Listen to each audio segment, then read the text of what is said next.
கோயிலை தாங்கி நிற்கும் தூணில் அனுமன். பூலோக வைகுண்டமான ஸ்ரீரங்கம் ரங்கநாத சுவாமி சேத்திரத்திற்கு அடுத்தபடியாக சென்னையில் இருக்கக்கூடிய திருவல்லிக்கேணி பார்த்தசாரதி சேத்திரமும் சிறப்புமிக்கது.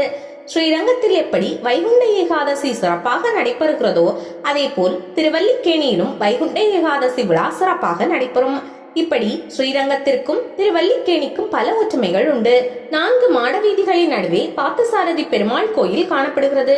4 மாட வீதிகளிலும் எண்ணற்ற பல விசிஷ்டாத்வைதம் மற்றும் துவைத மடங்கள் இருக்கின்றன. பார்த்தசாரதி பெருமாள் கோயிலின் துவஜஸ்தம்பம் என்று சொல்லக்கூடிய கொடிமரத்தின் அருகிலேயே வியாசராஜ தீர்த்தர் ஸ்தாபித்த அனுமனை காண முடிகிறது.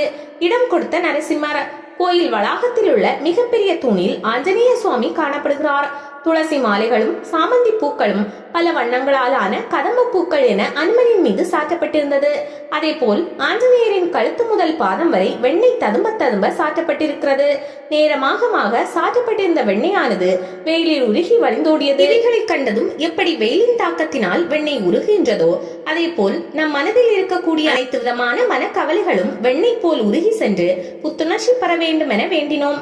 ஒரு மனிதனின் மனமானது புத்துணர்ச்சியோடு காணப்படும் போது நோயானது நம்மை விட்டு விலகி செல்லும். திருவல்லிக்கேணி பார்த்தசாரதி பெருமாள் கோயில் வருவதற்கு முன்பே முதலில் கோயில் கொண்டவர் ஸ்ரீ யோக நரசிம்ம சுவாமி. தற்போது இவரின் கோயில் பார்த்தசாரதியின் கோயிலின் பின்புறம் உள்ளது. நரசிம்ம சுவாமி தான் பார்த்தசாரதிக்கு இடம் கொடுத்ததாக ஒரு புராதன குறிப்பு சொல்கிறது. காரணம், ஸ்ரீ யோக நரசிம்ம சுவாமிக்கு தனி கொடிமரமும் ஸ்ரீ பார்த்தசாரதி சுவாமிக்கு தனி கொடிமரமும் காணப்படுகிறது.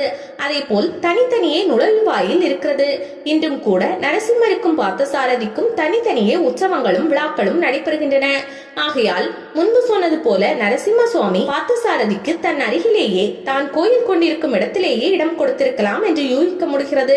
முன்னர் காலத்தில் பார்த்தசாரதி கோயில் இருக்கும் இடம் பிருந்தாரண்ய கஷேத்திரம் என்று பெயர். அதாவது பார்த்தசாரதி கோயில் கட்டப்பட்ட இடம் முழுவதும் துளசி வனம் இருந்ததாக பார்த்தசாரதி கோயில் கல்வெட்டுகள் கூறுகின்றன. இந்த கல்வெட்டு இன்றும் அனுமனின் சன்னதிக்கு அருகிலேயே இருக்கிறது. இவைகளுக்கும் பார்த்தசாரதி கோயில் உள்ளே மகான் ஸ்ரீ வியாசராஜர் பிரதிஷ்டை செய்த அனுமனுக்கும் தொடர்புகள் இருக்கின்றன. மூலவரான பார்த்தசாரதி பெருமாள் வருவதற்கு முன்பே அனுமன் வியாசராஜரால் பிரதிஷ்டை செய்யப்பட்டதாக தகவல் சொல்லப்படுகிறது. முதலில் பிரதிஷ்டையானவர் அனுமன்.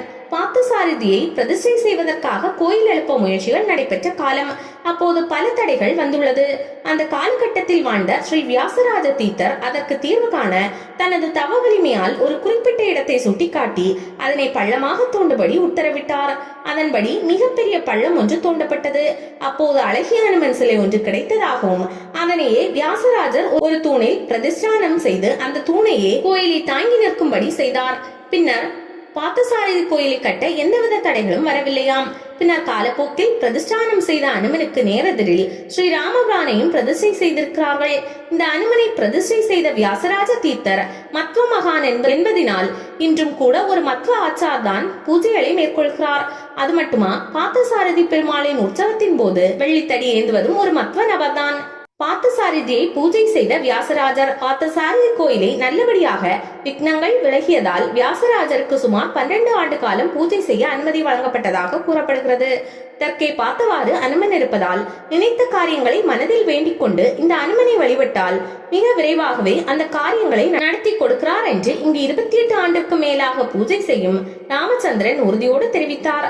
மூலம் ஆயில்யம் கொண்ட நட்சத்திரக்காரர்கள் சிலருக்கு திருமண தடை ஏற்படுகிறது.